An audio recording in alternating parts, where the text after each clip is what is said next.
Former President Donald Trump found guilty on all 34 counts of falsifying business records. Good evening. I'm Krista Moran. Thanks for joining us tonight. A historic verdict in the criminal hush money trial after less than 2 full days of jury deliberation. Our Scripps News correspondent Joe St. George breaking down that verdict and walks us through what's next. Former President Donald Trump has been convicted on 34 counts in the New York criminal hush money trial. This was a rigged, disgraceful trial. The real verdict is going to be November 5th by the people.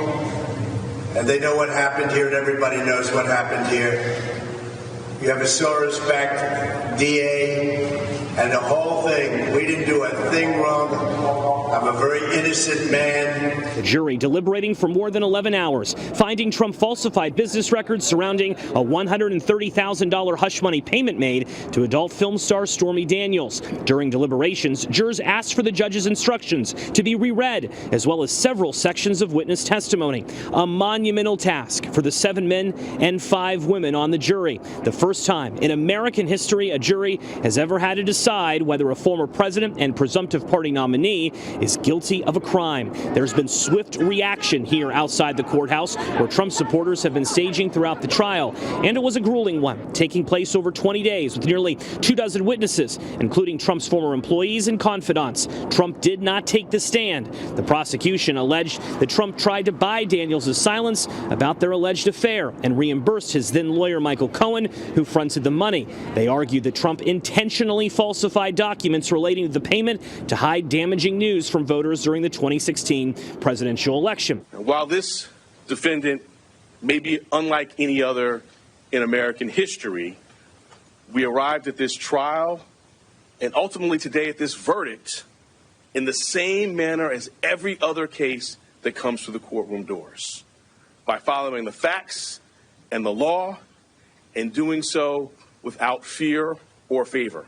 Trump pleaded not guilty and has denied having an affair with Stormy Daniels. Joe St. George, Scripps News, New York. Now, 7 News is a voice for everyone, so I headed out moments after the verdict was announced to hear from you. A variety of reactions, some voicing their thoughts to me this afternoon. Here's what you had to say. It's a big day for the country. I think today was justice served. He's getting railroaded at this point. Like, it's been 8 years, constant trials, constant investigations. I just think it's a little excessive. I think because he found guilty, he should go to jail like any poor person. Yes. I feel surprised because I was really rooting for him to be the president next year because of what's going on in the world right now. But wow, that's a big surprise. That's shocking. It's the travesty of this country. Our country is no longer free and safe, and we are being governed by corrupt government.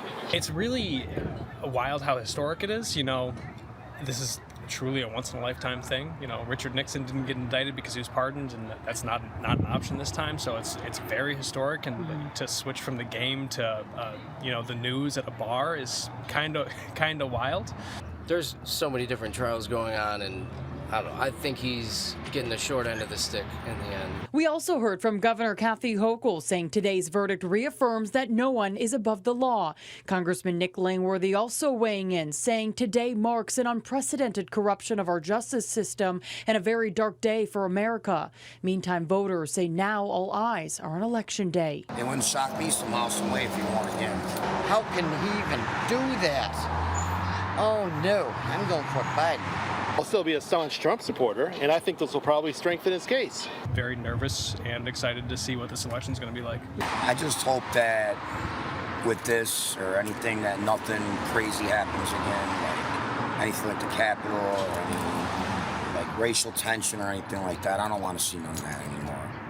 And definitely a mixed bag of reactions to the historic news. Again, the judge in the trial has scheduled a sentencing for July 11th. The former president faces up to 4 years in prison.